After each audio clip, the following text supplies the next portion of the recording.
परिचय। हे रोहित, देखो मौसम कितना अच्छा है। हाँ दीपक। अरे रोहित, जरा इधर देखो, यहाँ पर कई सारे मेंढक जल में कूद रहे हैं। ये कहाँ से निकल आते हैं? ये बारिश के मौसम में निकल आते हैं, क्योंकि तब सूखे का कोई भय नहीं होता है। वे सांस कैसे लेते हैं? दीपक, ये एक अच्छा प्रश्न है। जल के अंदर मेंढक आंतरिक गलफड़े यानी क्लोम तथा अपनी त्वचा द्वारा श्वसन करते हैं, जबकि वायु में वे अपने फेफड़ों द्वारा श्वसन करते हैं। उनकी त्वचा श्लेष्म युक्त, चिकनी तथा सदैव नम बनी रहती है। मैं तुम्हें एक रुचिकर बात बताता हूं कि वयस्क मेंढक में पूंछ नहीं पाई जाती है तथा टैडपोल में पूंछ उपस्थित होती है। चलिए अब इसके विषय में और अधिक जानते हैं। इस अध्याय में आप जंतुओं की आकारिकी तथा शारीरिकी के विषय में जानेंगे।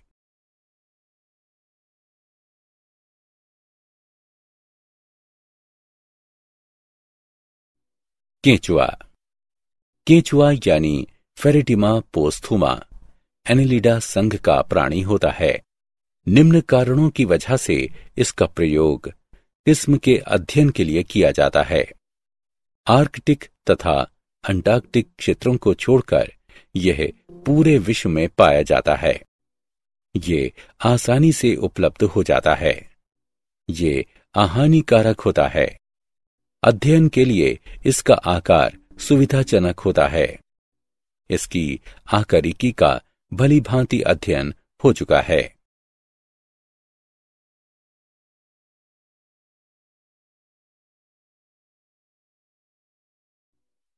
आकारिकी। केंचुओं का शरीर लंबा, बेलनाकार तथा द्विपार्श्व सममिति का होता है।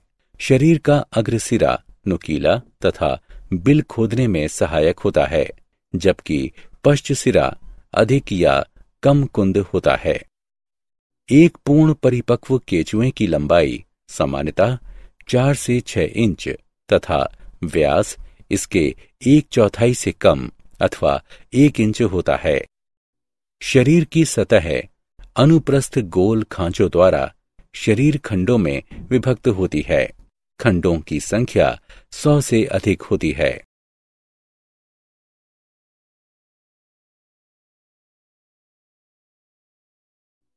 प्रोमुख यानी प्रोस्टोमियम तथा परितुंड यानी पेरिस्टोमियम।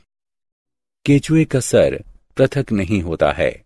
अग्रसिरे पर एक शंकु रूपी मांसल पाली पाई जाती है, जिसे प्रोमुख कहते हैं, जो मुख को ढकती है। शरीर का पहला खंड परितुंड पेरिस्टोमियम या मुख खंड होता है, जिसमें मुख उपस्थित होता है।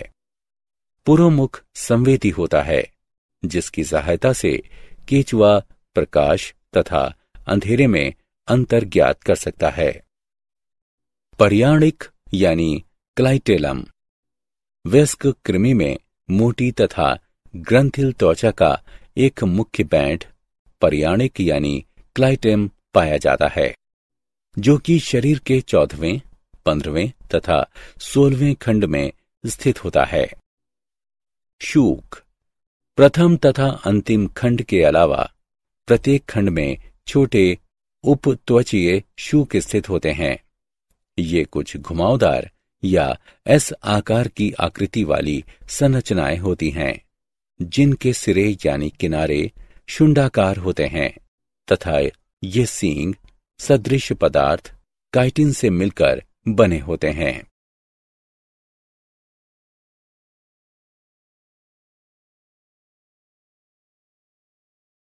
शारीरिकी। केंचुए की शरीर भित्ति पतली, मुलायम, चिकनी, भूरे रंग की तथा चमकदार होती है। उपत्वचा यानी क्यूटिकल देह भित्ति की सबसे बाह्य परत होती है। उपत्वचा यानी क्यूटिकल के नीचे कोशिकाओं की एक एकल परत पाई जाती है, जिसे बाह्य त्वचीय यानी एपिडर्मल कोशिकाएं कहते हैं। परियाणिक यानी क्लाइटेलम के क्षेत्र में उपस्थित बाह्य त्वचा अत्यधिक मोटी तथा अति संवहनी यानी विशिष्ट होती है। परियाणिक ग्रंथियां एल्बुमिन अंडे की सफेदी का स्रावण करती हैं, जो कि कोकून के निर्माण में भाग लेता है।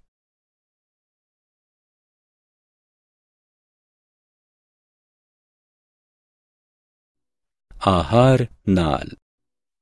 केंचुए की आहार नाल एक सीधी नलिका के रूप में स्थित होती है। यह प्रथम खंड में मुख से प्रारंभ होती है तथा पश्च सिरे पर स्थित गुदा में समाप्त होती है। मुख प्रथम खंड में मध्य अधर में उपस्थित एक छोटा अर्धचंद्राकार छिद्र होता है, जो कि मांसल प्रमुख यानी प्रोस्टोमियम द्वारा संरक्षित होता है। ग्रसनी एक छोटी मोटी भित्ति वाली तथा आड़ू के आकार वाला कक्ष होता है, जो कि 3 से 5वें खंड तक फैला होता है। ग्रसनी की पृष्ठभित्ति मोटी तथा बल्ब सदृश होती है तथा इसे ग्रसनीय बल्ब भी कहा जाता है। ग्रासिका एक लंबी मोटी भित्ति वाली संकुचित नलिका होती है तथा ये 5 से 8वें खंड तक फैली होती है। पेशणी एक कठोर मोटी भित्तियुक्त अंडाकार कक्ष होती है, जो कि 8वें से 9वें खंड में उपस्थित होती है। इसकी भित्ति अत्यधिक पेशीय होती है तथा ये वृत्तीय पेशियों की एक मोटी परत का निर्माण करती है।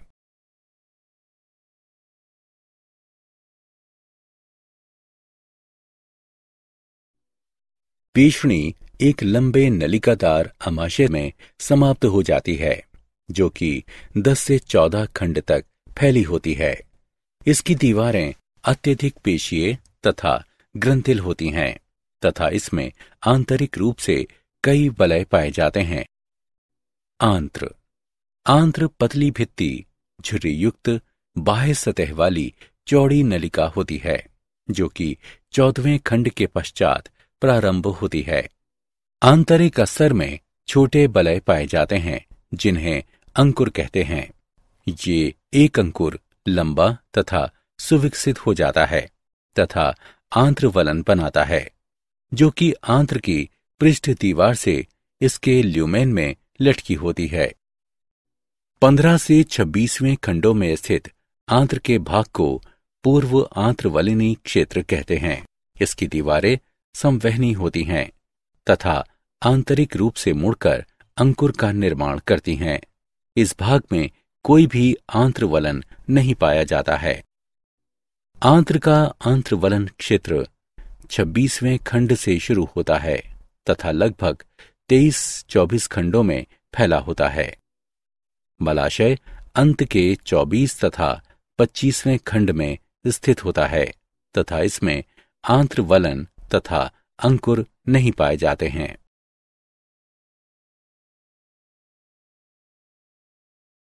परिसंचरण तंत्र। केंचुए में बंद परिसंचरण तंत्र पाया जाता है, जो कि हृदय रक्त वाहिकाओं तथा रक्त से मिलकर बना होता है। रक्त ग्रंथियां रक्त कोशिकाओं तथा हीमोग्लोबिन का निर्माण करती हैं, जो कि प्लाज्मा तथा शरीर के 4, 5 तथा 6वें खंड में उपस्थित रक्त ग्रंथियों में घुले होते हैं। वॉल्व युक्त हृदय के 4 जोड़े 7, 9, 12 तथा 13वें खंडों में उपस्थित होते हैं। हृदय का संकुचन रक्त को एक ही दिशा में संचारित करता है। छोटी रक्त वाहिकाएं आहार नाल, मेरुरज्जु तथा शरीर यानी देह भित्ति को रक्त पहुंचाती हैं। रक्त कोशिकाएं स्वभाव में भक्षी होती हैं।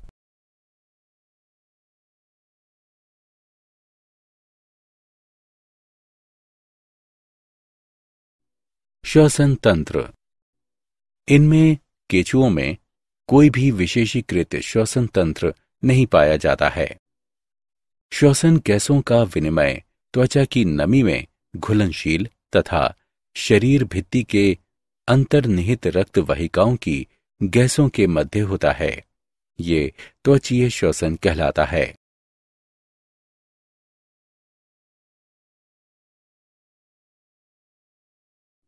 उत्सर्जी अंग। एक नलिकादार उत्सर्जी अंग वृक्कक कहलाता है। ये 3 प्रकार के होते हैं: पटीय वृक्कक, अध्यावरणी वृक्कक तथा ग्रसनीय वृक्कक। पटीय वृक्कक ये फेरेटिमा के सबसे लंबे वृक्कक हैं। पटीय वृक्कक 15वें खंड के पीछे अंतरखंडीय पटों के दोनों ओर पाए जाते हैं। विशेष प्रकार का पटीय वृक्कक 3 मुख्य भागों से युक्त होता है: नेफ्रोस्टोम, शरीर तथा अंतस्थ धमनी यानी वाहिनी। अध्यावरणी वृक्कक ये वृक्कक प्रथम 2 खंडों को छोड़कर शरीर भित्ति के पूरे आंतरिक अस्तर पर प्रत्येक खंड में फैले होते हैं। ग्रसनीय वृक्कक ये 4, 5 तथा 6वें खंड में ग्रसनी तथा ग्रसिका के किसी ओर पर युग्मित गुच्छों के रूप में पाए जाते हैं। प्रत्येक गुच्छे में नेफ्रोस्टोम रहित 100 से भी अधिक कुंडलित शाखीय नलिकाएं पाई जाती हैं।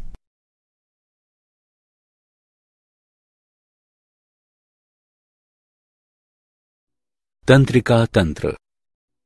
अधिग्रसनीय या प्रमस्तिष्क गुच्छिका का एक जोड़ा संलयित होकर मस्तिष्क का निर्माण करते हैं, जो कि तीसरे खंड के अग्र तथा पृष्ठभाग में स्थित होता है। ये एक जोड़ी परिधीय ग्रसनीय की सहायता से 2 अधोग्रसनीय गुच्छिकाओं, जो कि ग्रसनी के नीचे स्थित होती हैं, उनसे जुड़ा होता है। एक दोहरा अधर मेरुरज्जु अंतिम खंड तक फैला होता है। गुच्छिकाएं मेरुरज्जु पर खंड के रूप में व्यवस्थित होती हैं।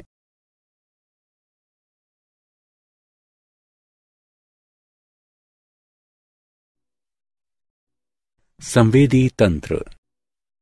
केचुए में प्रकाश और स्पर्श संवेदी अंग विकसित होते हैं, जो प्रकाश की तीव्रता के अंतर को महसूस कर सकते हैं तथा पृथ्वी के कंपन को भी महसूस कर लेते हैं। केचुए में विशेष प्रकार के रसायन संवेदी अंग होते हैं, जो कि रासायनिक उद्दीपनों के लिए प्रतिक्रिया करते हैं। ये संवेदी अंग कृमि के अग्रभाग में पाए जाते हैं।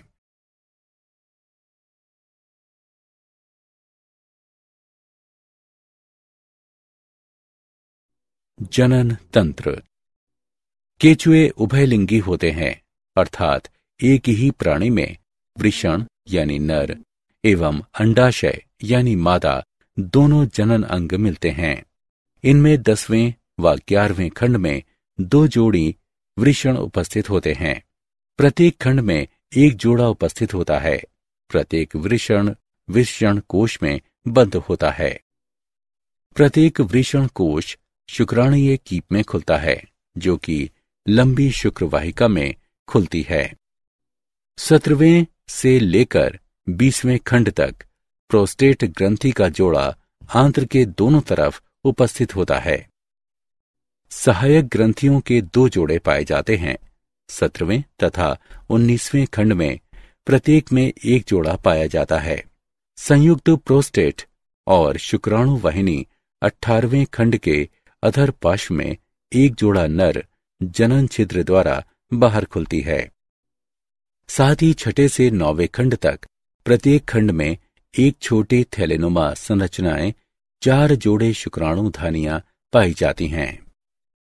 मैथुन के दौरान केचुए का एक जोड़ा शुक्राणुओं का आदान प्रदान करता है, जब तक कि शुक्राणु अंडाणु तक संवहित नहीं हो जाता, तब तक वो कोशों में संग्रहित होता है, जिन्हें शुक्रग्राहिका कहते हैं। कुछ प्रजातियों में ये बाह्य होता है। केचुआ एक कोकून को स्रावित करता है, जिसमें वो अपने अंडों को जमा करता है तथा उसका साथी शुक्राणु को संग्रहित करता है। शिशु कृमि लगभग पूर्ण विकसित किंतु बहुत छोटे रूप में कोकून से बाहर निकल आते हैं। लगभग 1 वर्ष में वे शिशु कृमि यानी केचुए पूर्ण आकार में विकसित हो पाते हैं।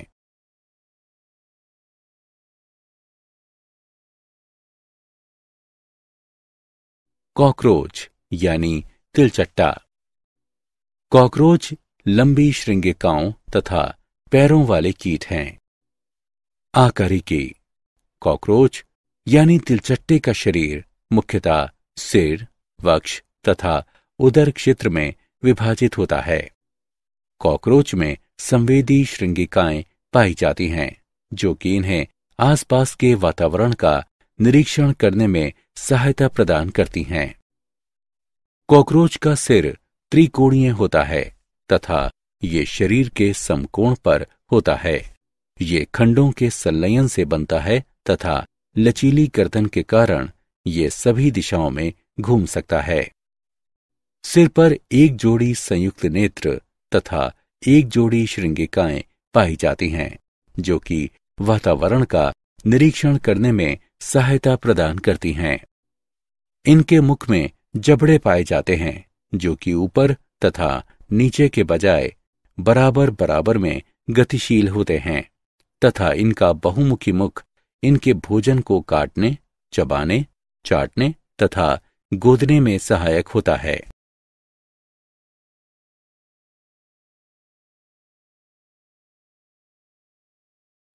आकारिकी। वक्ष शरीर का मध्य भाग होता है, जिससे कीट की 6 टांगें तथा 2 पंख जुड़े होते हैं। प्रत्येक टांग में उपस्थित 2 पंजे तथा उन पर उपस्थित बाल कॉकरोच को पकड़ने तथा दीवार पर आसानी से चढ़ने में सक्षम बनाते हैं। कॉकरोच की टांगें बहुत मजबूत होती हैं तथा वो लगभग 4.8 किलोमीटर प्रति घंटे की दूरी तक तय कर सकते हैं। वक्ष मुख्यतः 3 भागों में बटा होता है: अग्रवक्ष, मध्यवक्ष तथा पश्चवक्ष। अग्रवक्षीय टांगें कॉकरोच के सिर के पास होती हैं। ये सबसे छोटी टांगें होती हैं तथा कॉकरोच को गमन करने के समय ये अवरोधक की भांति कार्य करती हैं। अग्रवक्ष का कुछ भाग कॉकरोच के सिर को भी ढकता है। मध्य टांगें मध्यवक्षीय टांगें होती हैं। ये टांगें कॉकरोच को गति बढ़ाने तथा कम करने में सहायता प्रदान करती हैं। पश्चवक्षीय टांगें कॉकरोच की सबसे लंबी टांगें होती हैं तथा ये कॉकरोच को आगे चलने में सहायता प्रदान करती हैं।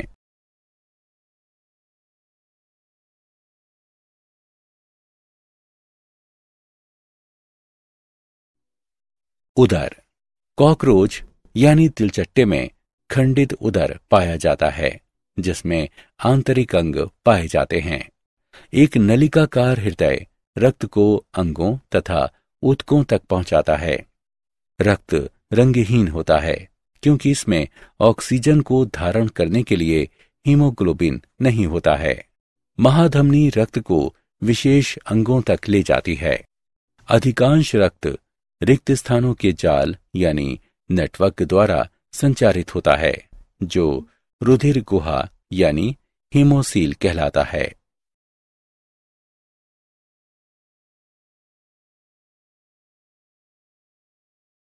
शारीरिकी। आहार नाल। आहार नाल 3 भागों में विभक्त होती है: अग्रांत्र, मध्यांत्र तथा पश्चांत्र। मुख एक छोटी पेशीय ग्रसनी में खुलता है, जिससे एक सीधी और संकरी नली ग्रसिका निकलती है। ग्रसिका एक भित्ति सदृश कोश में खुलती है, जिसे शस्त्र यानी अन्नपुट कहते हैं, जो कि भोजन का संचय करता है। इसके पास में ही ग्रंथिल जठर अथवा पीषणी उपस्थित होती है। इसमें बाहर एक मोटा वर्तुल पेशी स्तर होता है तथा स्तर की उपत्वचा 6 स्थानों पर मोटी होकर उपत्वचीय दांत बनाती है। ये दांत भोजन के मोटे कणों को पीसने में सहायक होते हैं। मध्यांत्र एक संकरी एवं समान व्यास की नलिका होती है, जिसमें उपत्वचा का आस्तर नहीं होता है। अग्रांत्र एवं मध्यांत्र के संधि स्थल पर अंगुली के समान 6 से 8 अंध नलिकाएं लगी रहती हैं, जिनके सिरे बंद रहते हैं। इनको यकृतीय या जठरीय अंधनाल कहते हैं। ये पाचक रस बनाती हैं। मध्यांत्र तथा पश्चांत्र लंबी नलिकाएं होती हैं। पश्चांत्र मध्यांत्र से चौड़ी होती है। पश्चांत्र 3 भागों में विभक्त होती है: क्षुद्रांत्र, वृहदांत्र तथा गुदा। मध्यांत्र व पश्चांत्र के संधि स्थल पर लगभग 100 से 150 पतली पीले रंग की नलिकाएं होती हैं, जिन्हें मैलपीगी नलिकाएं कहते हैं। ये हीमोलिम्फ से उत्सर्जी पदार्थों के उत्सर्जन में सहायक होती हैं।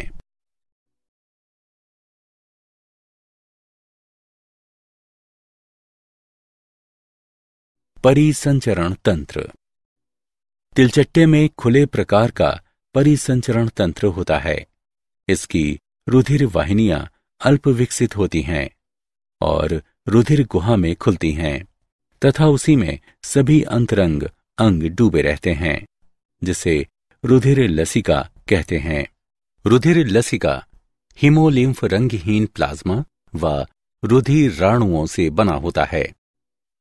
हीमोलिम्फ रंगहीन प्लाज्मा तथा रुधिराणुओं यानी हीमोसाइट से मिलकर बना होता है, जो कि कॉकरोच के रक्त को सफेद रंग प्रदान करता है। कॉकरोच का हृदय वक्ष तथा अधर की मध्य पृष्ठीय रेखा के पास स्थित होता है। हृदय आगे चलकर कीपाकार कोष्ठकों में विभेदित होता है, जिसमें दोनों तरफ आस्से होते हैं।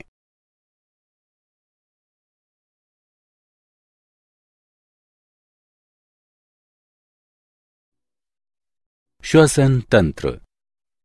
कॉकरोच का श्वसन तंत्र शरीर के पार्श्व की तरफ उपस्थित होता है। इसमें 10 जोड़ी छिद्र पाए जाते हैं, जिन्हें श्वासनाल कहते हैं। श्वासनाल पुनः विभाजित होकर पतली शाखित नलिकाएं बनाता है, जिन्हें श्वास नलिकाएं कहते हैं। ये श्वास नलिकाएं वायु से ऑक्सीजन को ग्रहण करके शरीर के सभी भागों तक पहुंचाती हैं। विसरण विधि द्वारा श्वास नलिकाओं में गैसों का आदान प्रदान होता है।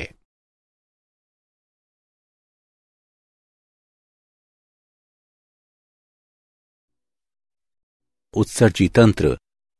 कॉकरोच में उत्सर्जन मैलपीगी नलिकाओं द्वारा होता है, जो कि आहार नाल में मध्यांत्र तथा पश्चांत्र के संयोजन पर उपस्थित होती हैं।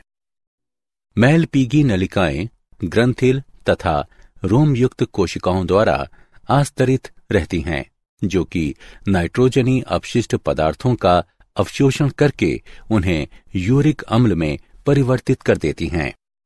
इस प्रकार का उत्सर्जी तंत्र यूरिकाम्ल उत्सर्गी कहलाता है। तंत्रिका तंत्र। कॉकरोच में तंत्रिका तंत्र एक श्रेणीबद्ध खंडीय व्यवस्थित कोशिकाओं का बना होता है, जो कि शरीर के अधर तल पर पाई जाती हैं तथा युग्मित अनुदैर्ध्य ये संयोजक से जुड़ी रहती हैं। 3 गुच्छिकाएं वक्ष क्षेत्र में तथा 6 गुच्छिकाएं उदर क्षेत्र में स्थित होती हैं। मस्तिष्क सिर के क्षेत्र में अधिग्रासिका गुच्छिका द्वारा निरूपित किया जाता है, जो कि संवेदी अंगों, श्रृंगिकाओं तथा संयुक्त नेत्रों को तंत्रिकाएं भेजता है। जनन तंत्र। कॉकरोच द्विलिंगी होता है। नर प्रजनन तंत्र में एक जोड़ी वृषण पाए जाते हैं, जहां से शुक्रवाहक नीचे की तरफ स्थित होते हैं तथा शुक्राशय द्वारा होती हुए स्खलनीय वाहिनियों में खुलते हैं। स्खलनीय वाहिनियां शुक्राणुओं को परस्पर एक बंडल में बांधे रखती हैं, जिसे शुक्राणुधर कहते हैं। शुक्राशय नर गोनोफोर में खुलता है, जो कि गुदा की अधर सतह पर उपस्थित होता है। प्रजनन सहायक ग्रंथि 6वें और 7वें उदरखंडों में उपस्थित होती है। नर युग्मन प्रवर्ध यानी गोनोफोफिस द्वारा बाह्य जनन छिद्र निरूपित होते हैं। मादा प्रजनन तंत्र में 2 बड़े आकार के अंडाशय होते हैं जो उदर के 2 से 6वें खंड में शरीर के पार्श्व पर स्थित होते हैं। प्रत्येक अंडाशय 8 अंडाशयी नलिकाओं के समूह का बना होता है जिसमें परिवर्धित हो रहे अंडों की एक श्रृंखला पाई जाती है। ये अंडाशय एक अंडवाहिनी से जुड़े होते हैं जो कि जनन कक्ष में खुलती है। इसके अतिरिक्त 6वें खंड में एक जोड़ी शुक्राणुधानी उपस्थित होती है जो जनन कक्ष में खुलती है। मैथुन के दौरान नर कॉकरोच मादा के अंडवाहिनी में शुक्राणुओं को स्थानांतरित कर देता है। ये निषेचित अंडे एक संपुट यानी कैप्सूल में लिपटे होते हैं जिसे अंड कवच कहते हैं। फिर ये संपुट भोजन के स्रोत के निकट उपयुक्त सतह पर त्याग दिए जाते हैं। प्रत्येक अंड कवच में लगभग 14 से 16 अंडे होते हैं। इस प्रकार कॉकरोच में निषेचन, आंतरिक तथा परिवर्धन पैरामेटाबोलस होता है जो कि अर्भक अवस्था का अनुकरण करता है। मेंढक। मेंढक उभयचर होता है। ये स्वच्छ जल जैसे नालियों, तालों, तालाबों, झीलों, धीरे बहने वाली धाराओं आदि तथा जल निकायों के पास नमी वाली भूमि में भी पाया जाता है। ये जीवन की उभयचर प्रणाली के लिए निम्नलिखित अनुकूलनों को दर्शाते हैं। त्वचा श्वसन का एक मुख्य सहायक अंग है जिसके लिए ये इसे नम बनाए रखता है। जल में छलांग लगाकर शत्रुओं से स्वयं की रक्षा करते हैं। निषेचन तथा परिवर्धन जल में होते हैं। आकारिकी। मेढक का शरीर सिर तथा धड़ में विभाजित होता है। गर्दन तथा पूंछ अनुपस्थित होती हैं। त्वचा 2 भिन्न परतों, बाह्य उपत्वचा तथा आंतरिक त्वचा से बनी होती है। ये संयोजी ऊतक कोशिकाओं तथा तंतुओं, रक्तवाहिकाओं तथा कोशिकाओं, मेरु तंतुओं तथा कोमल पेशीय तंतुओं से बनी होती हैं। त्रिकोणीय आकार का सिर धड़ भाग से जुड़ा होता है। आंतरिक मुख एक विस्तृत अनुप्रस्थ छिद्र होता है। मुख के ऊपर एक जोड़ी कर्णपाली कम दूरी पर उपस्थित होते हैं। दोनों तरफ आंखों के ठीक पीछे एक वर्णक कर्णपटह यानी टिप्नेपम उपस्थित होता है। आंखें ऊपर तथा नीचे की पलकों द्वारा संरक्षित होती हैं। धड़ अग्रवक्ष तथा पश्च उदर में बटा होता है। धड़ में अग्रपादों तथा पश्चपादों का एक जोड़ा पाया जाता है। प्रत्येक अग्रपाद में निकटस्थ ऊपरी भुजा, मध्य अग्रभुजा, कलाई तथा हाथ की उंगलियां पाई जाती हैं। पश्चपाद अग्रपाद से अधिक लंबे तथा अधिक मजबूत होते हैं।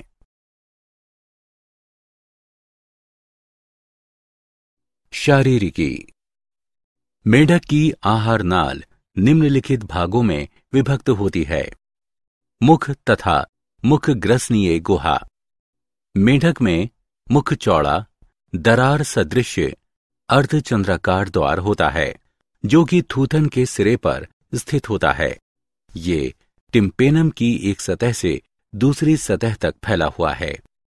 मेढक में मुख गुहा तथा ग्रसनी परस्पर मिलकर मुख ग्रसनीय गुहा बनाती है। ग्रसनी मुख ग्रसनीय गुहा का पश्चभाग ग्रसनी को दर्शाता है। ये 2 द्वारों द्वारा छिद्रित होता है। भोजन नली के मध्य में चौड़ा तथा घुमावदार द्वार स्थित होता है। ये ग्रसिका में खुलता है। ग्रसिका ये एक चौड़ी तथा संकुचित नलिका है। गर्दन की अनुपस्थिति के कारण ये बहुत छोटी होती है तथा अमाशय तक फैली होती है। अमाशय ये देह गुहा में बाईं तरफ स्थित होता है। अमाशय आहार नाल का सबसे चौड़ा तथा लगभग 2 इंच लंबा भाग होता है। आहार नाल। आंत्र। अमाशय एक लंबी नलिकादार आंत्र में खुलता है। ये 3 भागों में विभक्त होती है। गृहिणी, छोटी आंत्र या क्षुद्रांत्र तथा बड़ी आंत्र या वृहदांत्र या मलाशय। गृहिणी। ये आंत्र का यू आकार का अग्रभाग होता है। ये अमाशय के समांतर फैली होती है। छोटी आंत्र या क्षुद्रांत्र। ये कई लूप बनाती है। ये पतली भित्ति वाली घुमावदार नलिका जो कि लगभग 8 से 10 इंच लंबी होती है। बड़ी आंत्र या वृहदांत्र या मलाशय। ये छोटी किंतु तुलनात्मक चौड़ी नलिका होती है। इसकी आंतरिक सतह अनुदैर्ध्य वलियों में निर्मित हो जाती है। इसे मलाशय भी कहते हैं। अवस्कर तथा अवस्कर द्वार।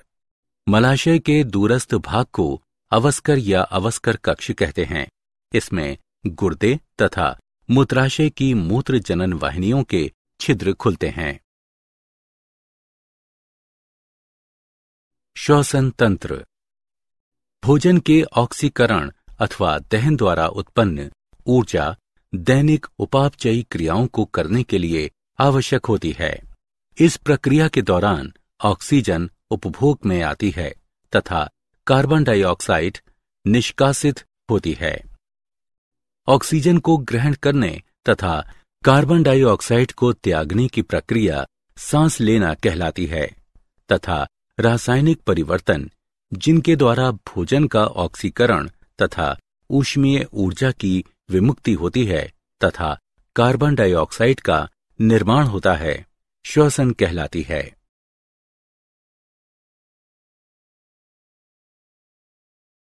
परिसंचरण तंत्र। मेंढक में सुविकसित बंद प्रकार का परिसंचरण तंत्र पाया जाता है। इनमें रुधिर संवहन तथा लसिका तंत्र भी पाया जाता है। रुधिर संवहन तंत्र के अंतर्गत हृदय, रक्तवाहिकाएं तथा रक्त शामिल होते हैं। हृदय त्रिकक्षीय होता है तथा इसमें 2 अलिंद तथा 1 निलय होता है। हृदय एक झिल्ली में हृदय आवरण से ढका होता है। एक त्रिभुजाकार संरचना जिसे शिराकोटर यानी साइनस वेनोसस कहते हैं, हृदय के दाहिने अलिंद से जुड़ा रहता है तथा ये मुख्य शिराओं जिन्हें महाशिरा कहते हैं, इनसे रक्त ग्रहण करता है। हृदय की अधर सतह पर निलय एक थैलीनुमा रचना धमनी शंकु में खुलता है। हृदय शरीर के सभी भागों से रक्त को एकत्रित करता है तथा शरीर के सभी भागों में धमनियों तथा शिराओं द्वारा शरीर के सभी भागों में रक्त को प्रवाहित करता है। मेढक में यकृत निवाहिका तंत्र तथा वृक्कीय निवाहिका तंत्र पाए जाते हैं। यकृत निवाहिका तंत्र यकृत तथा आंत्र के मध्य एक विशिष्ट शिरीय संबंध होता है, जबकि वृक्कीय निवाहिका तंत्र वृक्क तथा शरीर के निम्नतम भागों का विशिष्ट शिरीय संबंध होता है। रक्त प्लाज्मा से बना होता है। 3 प्रकार के रक्त कणिकाओं के नाम निम्न हैं। रक्ताणु, लाल रक्त कणिकाएं, श्वेताणु, श्वेत रक्त कणिकाएं, पट्टिकाणु यानी प्लेटलेट्स। रक्ताणुओं यानी लाल रक्त कणिकाओं में केंद्रक पाया जाता है तथा ऑक्सीजन तथा कार्बन डाइऑक्साइड के परिवहन के लिए इनमें एक लाल वर्णक हीमोग्लोबिन पाया जाता है। रक्त की तुलना में लसिका में कुछ प्रोटीनों, रक्ताणुओं तथा प्लेटलेट्स का अभाव होता है। उत्सर्जी तंत्र। उत्सर्जन उपापचय के परिणाम स्वरूप बनने वाले अपशिष्ट पदार्थों के उन्मूलन की वह प्रक्रिया है जिसमें हानिकारक उत्पाद शरीर से बाहर त्याग दिए जाते हैं। मेढक में वृक्क का एक जोड़ा मुख्य उत्सर्जी अंग होता है। वृक्क की सूक्ष्म संरचना कई लच्छेदार नलिकाओं की उपस्थिति को दर्शाती है, जिसे मूत्रजन नलिकाएं कहते हैं। मूत्रजन नलिकाएं शीर्ष के रूप में प्रारंभ होती हैं, जिसमें 2 भित्तियां पाई जाती हैं, जो कि ग्रंथिल उपकला की चपटी कोशिकाओं द्वारा आस्तरित होती हैं। तंत्रिका तंत्र। तंत्रिका तंत्र न्यूरॉन से बना होता है। तंत्रिका तंत्र 3 मुख्य भागों केंद्रीय तंत्रिका तंत्र, परिधीय तंत्रिका तंत्र तथा स्वायत्त तंत्रिका तंत्र से मिलकर बना होता है। शरीर में मस्तिष्क का महत्व यह है कि वह शरीर की कोशिकाओं, ऊतकों तथा अंग तंत्रों के कार्यों का समन्वय तथा नियंत्रण करता है, जिससे कि वे एक इकाई के रूप में कार्य कर सकें। मेंढक का मस्तिष्क 3 भागों अग्र मस्तिष्क, मध्य मस्तिष्क तथा पश्चिम मस्तिष्क में विभक्त होता है। अग्र मस्तिष्क में घ्राण पालियां, जुड़वां, युग्मित, प्रमस्तिष्क गोलार्ध और केवल एक अग्र मस्तिष्क पश्च होते हैं। मध्य मस्तिष्क एक जोड़ा दृक्पालियों का बना होता है। पश्चिम मस्तिष्क अनुमस्तिष्क एवं मेडुला ऑब्लांगेटा का बना होता है। जनन तंत्र। मेंढक के नर जनन अंग के अंतर्गत एक जोड़ी वृषण, 10 से 12 जोड़ी शुक्र वाहिकाएं तथा एक जोड़ी मूत्र जनन नलिका या मूत्र नली आते हैं।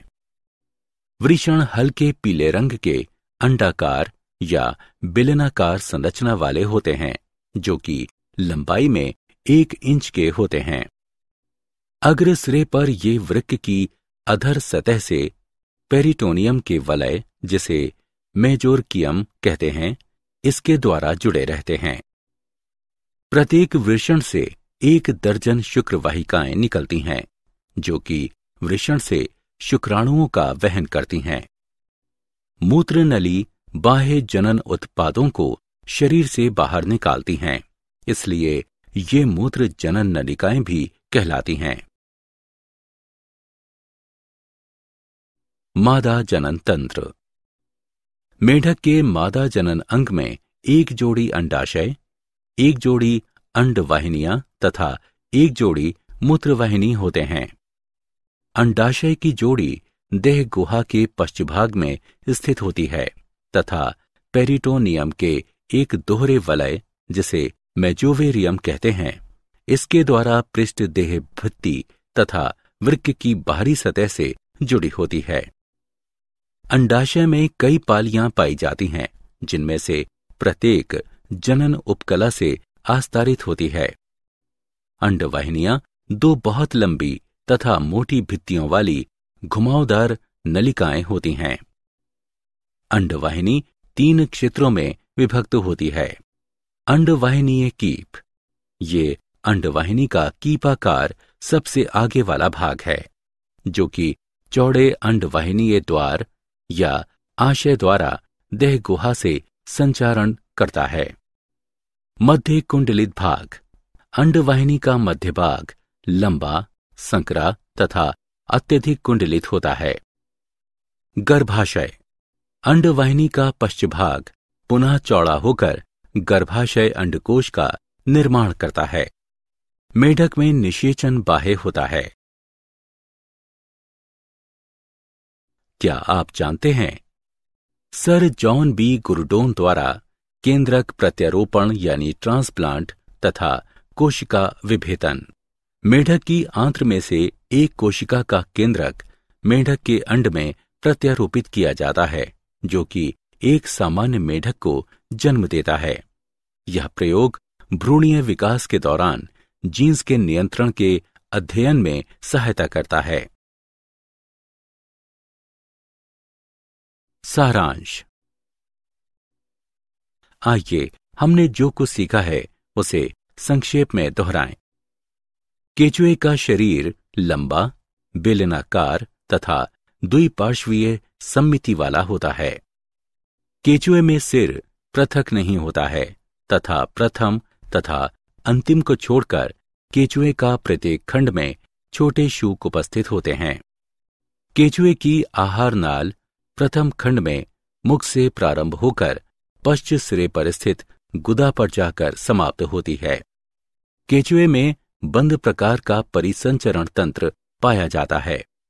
केंचुए में कोई भी विशेष प्रकार का श्वसन तंत्र नहीं होता है।